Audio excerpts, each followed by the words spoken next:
Dear students, good morning. मैं doctor Rosy Shah आज BA third year के सेकंड पेपर में मैं आपको नगरीकरण के कारण एवं परिणाम समस्याएं बताने जा रही हूँ। लेकिन इस विषय को मैं दो भागों में आपको बताऊंगी। आज मैं आपके साथ नगरीकरण के कारणों पर चर्चा करूंगी और कल मैं आपको नगरीकरण के परिणाम एवं समस्याओं के बारे में बताऊंगी। भारत में अन्य देशों की तुलना में देखें तो नगरीकरण की गति धीमी है। नगरों में जितनी सुविधाएं हैं उससे अधिक लोग नगरों में निवास करते हैं। 1901 से लेकर अब तक अनेक परिवर्तन भारत की ग्रामीण और नगरीय जनसंख्या में हुए हैं। मार्च 2011 तक भारत में 10 लाख से अधिक जनसंख्या वाले नगरों की संख्या 46 थी, लेकिन इनके अतिरिक्त 10 अन्य ऐसे नगर थे जिनकी जनसंख्या लगभग 9 लाख से लेकर 10 लाख के बीच थी। नगरीय वृद्धि को देखते हुए मार्च 2014 तक ये नगर भी 10 लाख से अधिक जनसंख्या वाले नगरों के अंतर्गत आ चुके हैं। ये नगर हैं गुवाहाटी, चंडीगढ़, शोलापुर, हुगली, बरेली, मुरादाबाद, गुड़गांव, जालंधर, अलीगढ़, मैसूर। इसके अतिरिक्त 43 नगर ऐसे हैं जिनकी जनसंख्या 5 लाख से अधिक है लेकिन 10 लाख से कम है। भारत में 1951 में 1 लाख से अधिक जनसंख्या वाले नगरों की कुल संख्या 73 थी। वहीं वर्ष 2011 की जनगणना के अनुसार ऐसे नगरों की संख्या बढ़कर 497 हो गई। 2014 में 2014 तक भारत में 1 लाख से अधिक जनसंख्या वाले नगरों की संख्या लगभग एक अनुमान के अनुसार 525 हो चुकी है। नगरों के आकार में होने वाली वृद्धि से संबंधित एक विशेष तथ्य ये है कि कुल नगरीय जनसंख्या का 72% हिस्सा 1 लाख से अधिक जनसंख्या वाले नगरों में केंद्रित है, जबकि छोटे नगरों तथा कस्बों की नगरीय जनसंख्या का प्रतिशत केवल 28 है।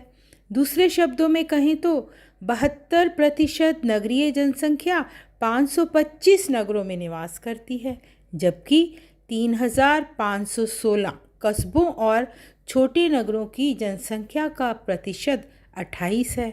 इसका अर्थ है कि कस्बों तथा छोटे नगरों में बड़े नगरों की ओर जाने वाले यानी छोटे कस्बों और नगरों से बड़े नगरों की ओर जाने वाले प्रवास की प्रवृत्ति में लगातार बढ़ोतरी हो रही है। भारत में नगरीकरण तथा नगरों की वृद्धि को प्रोत्साहन देने के लिए अनेक कारक उत्तरदायी हैं। वे कौन से कारक हैं जो नगरीकरण को प्रोत्साहन दे रहे हैं? अब हम उन कारणों को जानेंगे। मैं इन कारणों को क्रमवार आपको एक एक करके समझाऊंगी।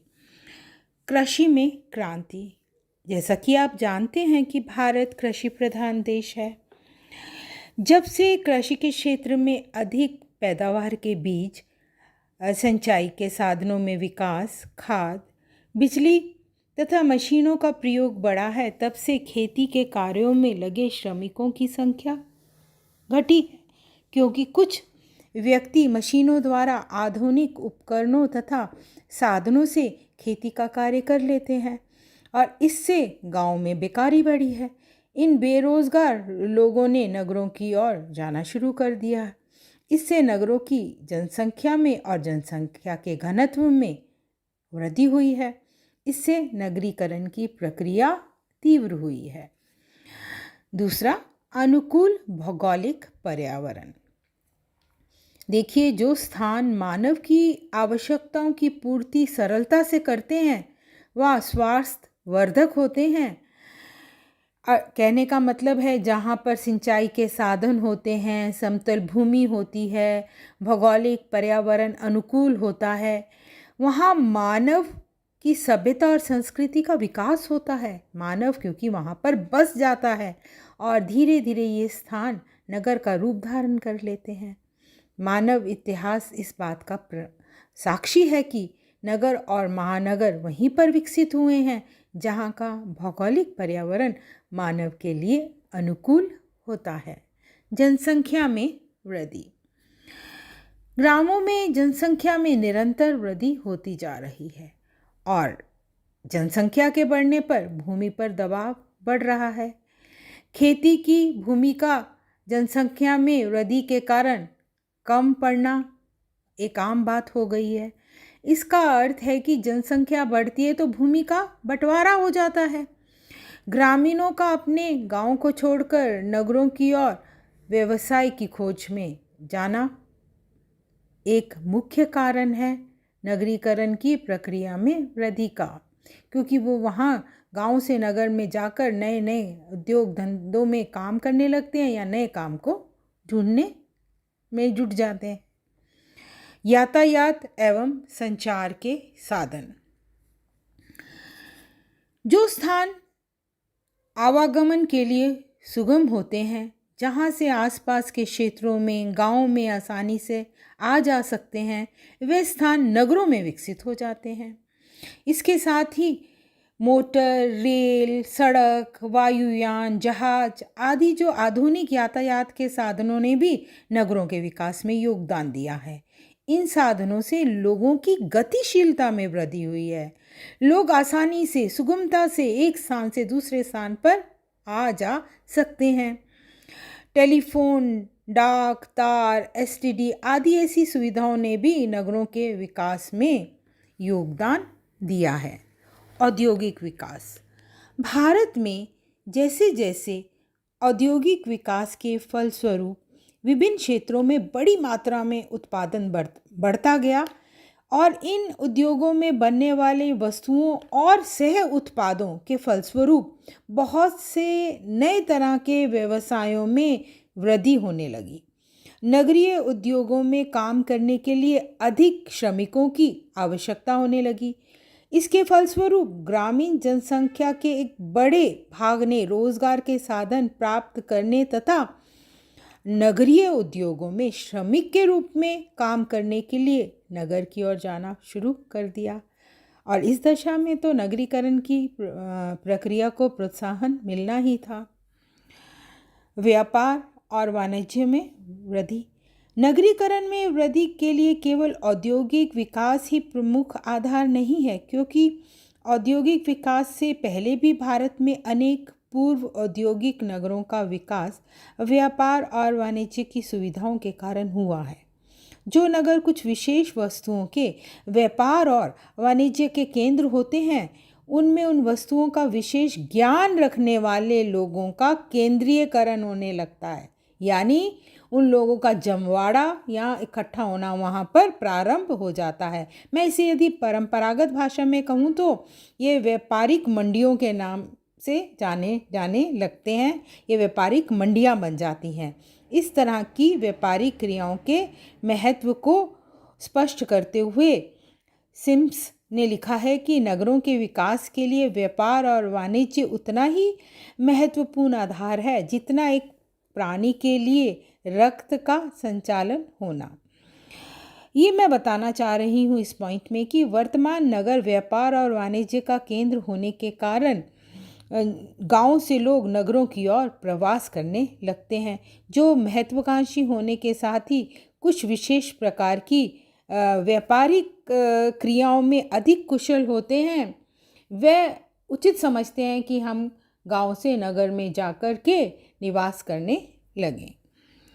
अब ये इसका नेक्स्ट पॉइंट मैं आपको बताने जा रही हूँ, जजमानी व्यवस्था का विघटन। परंपरागत रूप से गांव और कस्बों में बहुत सी जातियों के लोगों के जीवन यापन का एक मुख्य आधार था जजमानी व्यवस्था। अनेक दशाओं के फलस्वरूप जब ये जजमानी व्यवस्था से संबंधित लोग जैसे कि धोबी, लोहार, माली, नाई, कुम्हार, तेली, पुरोहित आदि अपनी सेवाओं में कुशल होने के बाद भी, यानी वह अपने विषय के विशेषज्ञ थे, मतलब कुशल थे अपने कार्य को करने में। लेकिन उन्हें गांव में काम नहीं मिल रहा था, तो ऐसे में वे गांव और कस्बों में जीवन यापन के लिए समुचित साधन प्राप्त करने में जब असमर्थ अपने को महसूस करने लगे, तो उन्होंने नगर में जाकर व्यवसायिक आधार पर अपनी सेवाएं देना शुरू कर दिया और इससे उन्हें लाभ होने लगा। और ये दशा भी नगरीकरण के विकास का एक प्रमुख कारण सिद्ध हुई है। राजनीतिक कारक। नगरीकरण की प्रक्रिया को प्रोत्साहन देने में वर्तमान राजनीतिक दशाओं का एक महत्वपूर्ण स्थान है। लोकतांत्रिक व्यवस्था में बहुत से लोगों को उन नगरों में विकास के लिए अवसर प्राप्त हो जाते हैं जो राजनीतिक क्रियाओं के केंद्र होते हैं। जिन व्यक्तियों में नेतृत्व की विशेष क्षमता होती है, नगर ही उनके व्यक्तित्व के विकास के लिए उपयुक्त स्थान है। और यही कारण है कि ऐसे लोग, छोटे नगरों में रहने वाले लोग भी उन नगरों में बसना अधिक उपयोगी समझते हैं जो किसी राज्य की राजधानी के रूप में हो, क्योंकि राजधानी में उन्हें लगता है कि उन्हें अवसर अधिक प्राप्त होंगे।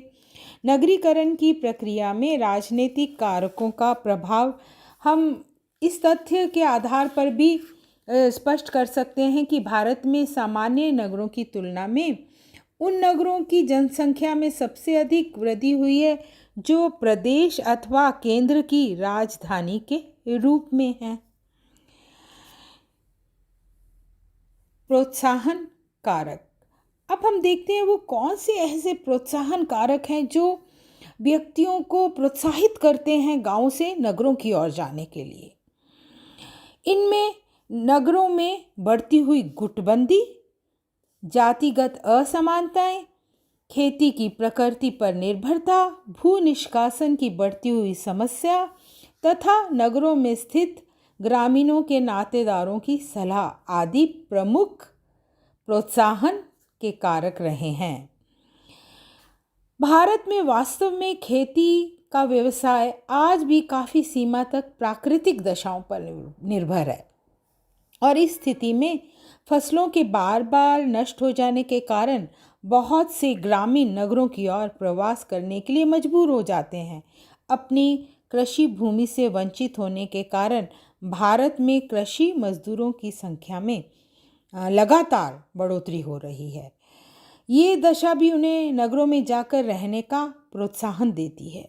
बहुत से ग्रामीणों के नातेदार तथा परिचित जो जानकार लोग हैं, जब नगरों में जाकर सुविधापूर्ण जीवन व्यतीत करने लगते हैं, तो वे जो गांव में उनके नातेदार रह रहे हैं या कस्बों में जो नातेदार रह रहे हैं, उन लोगों को भी स्थान परिवर्तित करने के लिए प्रेरणा देते हैं कि वो भी गांव से नगरों में आकर के बस जाएं।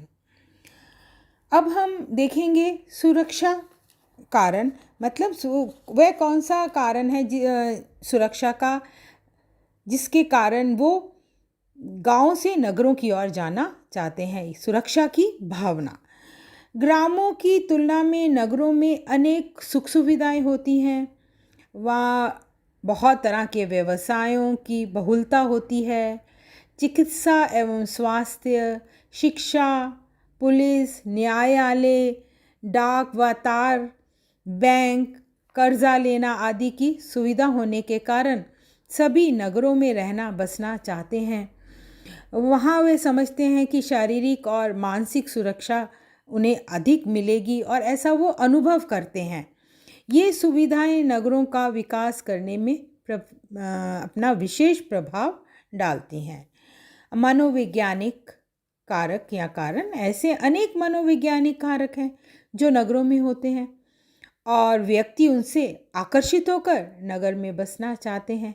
ये कारक हैं भौतिक सुख सुविधाएं, आधुनिक फैशन, नवीनतम जीवन शैली, अत्याधुनिक मनोरंजन के साधन, क्लब, सिनेमाघर, आभूषण, वस्त्र, मकान, चिकित्सालय, होटल आदि, जिनसे जो उन्हें मनोवैज्ञानिक रूप से प्रभावित करते हैं। उन्हें लगता है कि वहाँ जाकर वह सब इन चीज़ों का उपभोग कर पाएंगे और उन्हें ज़्यादा अच्छा लगेगा। ये एक मनोवैज्ञानिक कारक है जो उन्हें अपनी ओर खींचता है।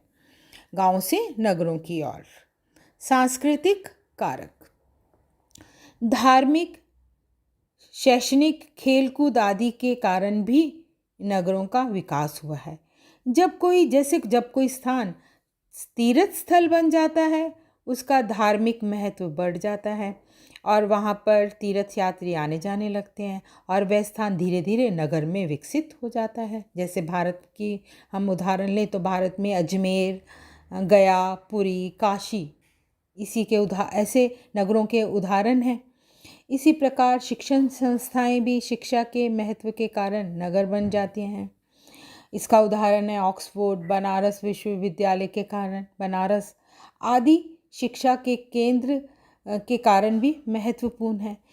इसी प्रकार से खेलकूद, फिल्म उद्योग, संगीत, नाटक आदि के कारण भी नगरों का विकास हुआ है और उसका उदाहरण है मद्रास, हॉलीवुड, बॉम्बे आदि। धन्यवाद।